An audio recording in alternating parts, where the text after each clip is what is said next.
असदुद्दीन ओवैसी आज पहली रैली करने बंगाल पहुंचे। ओवैसी, जी हां, ओवैसी इससे पहले भी बंगाल गए थे, आपको याद होगा, लेकिन ओवैसी को बंगाल में एंट्री नहीं मिली, ओवैसी को रैली की इजाजत नहीं दी गई। लेकिन ओवैसी आज पहली रैली करने बंगाल की जमीन पर पहुंचे। बंगाल के मुर्शिदाबाद में ओवैसी ने रैली की और सोचिए उनके निशाने पर कौन थे। उनके निशाने पर थी ममता बनर्जी। आपको बताएंगे क्यों उनके टारगेट पर ममता, कांग्रेस और लेफ्ट है। लेकिन पहले देखिए ओवैसी जब बंगाल में पहुंचे तो किस किस पर हमला किया और क्या क्या हमला किया। ममता बनर्जी को ब्राह्मण वाली बात क्यों याद दिलाई और प्रधानमंत्री पर क्या कहा, सुनिए जरा।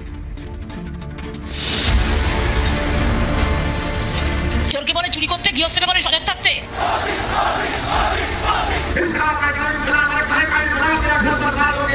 कौन सच्चा है तो कौन झूठा है, इसको जवाब चाहिए।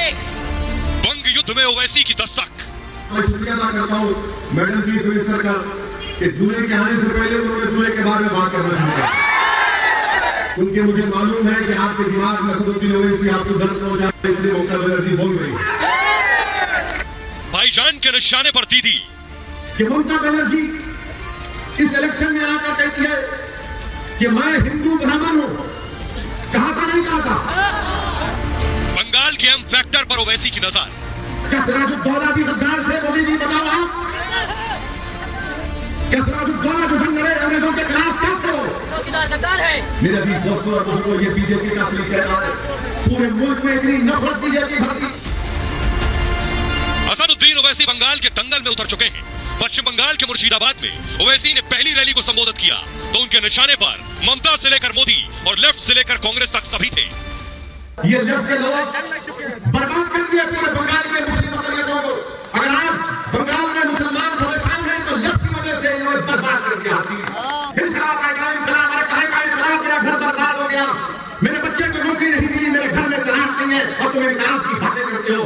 कितना धोखा दिया तुमने 30 साल में। गुजरात और बिहार जीतने के बाद ओवैसी की नजर बंगाल पर है। ओवैसी को पता है बंगाल उनकी सियासत की बड़ी प्रयोगशाला साबित हो सकती है। हम ममता बनर्जी से, टीएमसी से पूछना चाहते हैं, 10 साल से आपको सत्ता मिली बंगाल में, आपने अभी अपने पार्टी का इलेक्शन मैनिफेस्टो रिलीज किया। इलेक्शन मैनिफेस्टो में एक वर्ड नहीं है मुस्लिम। ओवैसी की नजर मुस्लिम बहुल सीटों पर है। ओवैसी को ममता और कांग्रेस से मुस्लिम वोट खींचना होगा और यही ओवैसी के लिए सबसे बड़ी चुनौती है। इसलिए ओवैसी ममता को ललकार रहे हैं। आपने 10 साल में मुस्लिम माइनॉरिटीज के लिए क्या किया? आपने मुस्लिम माइनॉरिटीज के लिए कौन सा काम किया, बताइए ना। बनर्जी ये भी कहती है कि मैं माइनॉरिटी की मिनिस्टर भी हूँ, वो पोस्ट मेरे पास है, तो बताइए ना आपने क्या किया। कुछ तो किया होगा ना आपने, तो बताइए आपने क्या किया। ओवैसी न सिर्फ ममता से मुसलमानों का हिसाब मांग रहे बल्कि ममता के सॉफ्ट हिंदुत्व पर भी सवाल कर रहे। वो चीफ मिनिस्टर कह रहे मैं हिंदू ब्राह्मण हूँ, तो फिर मैं कहाँ जाऊंगा? मैं कहाँ जाऊंगा? बताओ, तुम सोचो, फैसला करो, तुम और हम कहाँ जाएंगे? जब बंगाल के मुख्यमंत्री कह रहे कि मैं हिंदू ब्राह्मण हूँ, तो बताओ हम कहाँ जाएंगे फिर?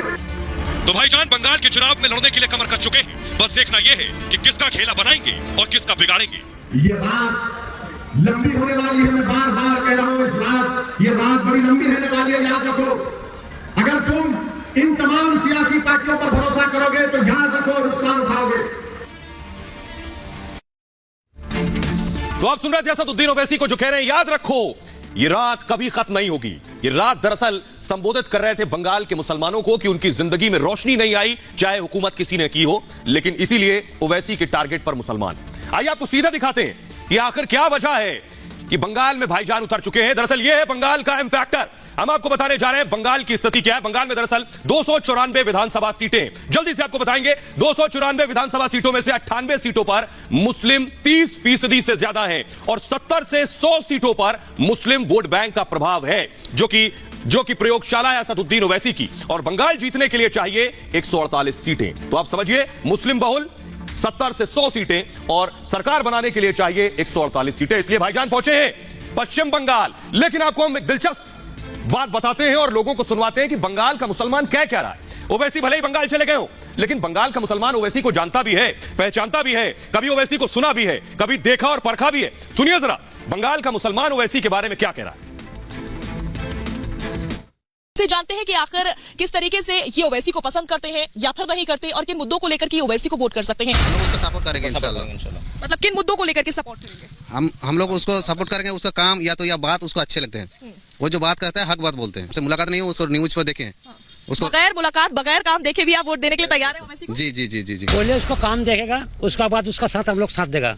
अभी इसको कैसे साथ देगा हम लोग? उसको तो कभी देखा नहीं है, उसको आने दीजिए तो अब देखा कोई हम लोग कोई मीटिंग फिटिंग करेगा तो अब उसको साथ देगा हम लोग। नाम सुनकर भी उसको जो है कि ये करेंगे, सपोर्ट करेंगे, लेकिन काम देखकर उसको वोट डालेंगे इंशाल्लाह। सपोर्ट करेंगे, वो आने से यहाँ देखेगा, उसको साथ देगा, उसका पास लौड़ेगा, उसका साथ सब आदमी करेगा, क्या करेगा। पार्लियामेंट में जो बात किया उसको बात पर हमको यकीन। आप सुनते हो ओवैसी? हाँ जी, पहले आगे उसको देखेगा, हाँ की बात बोल रहा, वो बात बोलने से सबको पसंद होगा तब तो उसको सबको वोट देगा। वोट नहीं देंगे, पहले उसको देखेंगे, उसका बातचीत सुनेंगे, उसका बाद जो हम लोग का मतलब गांव में आने के बाद हम लोग तो उसको पहचानेंगे, उसका बाद में होगा ना। पार्लियामेंट में ऐसा कुछ नहीं है जो वो हम लोग के लिए नहीं करते, मुस्लिम के लिए नहीं करते, मुस्लिम के हक के लिए वो जान भी डालते हैं, ऐसा आदमी है वो।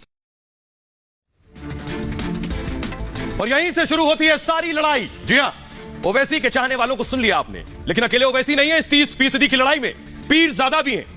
इसके अलावा ममता बनर्जी भी हैं। पीरजादा तो लड़ रहे हैं कांग्रेस और लेफ्ट के साथ चुनाव। मुस्लिम वोट बैंक अब तक ममता बनर्जी का रहा है, अब उसमें सेंध लगाएंगे पीरजादा और उन दो लोगों में सेंध लगाएंगे असदुद्दीन ओवैसी। तो 30% के लिए सोचिए कितनी बड़ी लड़ाई है। और यही वजह है कि टीएमसी के नेता शेख आलम कह रहे हैं कि हम 30% हैं, 4 पाकिस्तान बना सकते हैं। सुनिए सर। 30% लोग के सारे भाइयों से 30% लोग के पाकिस्तान तैयार है।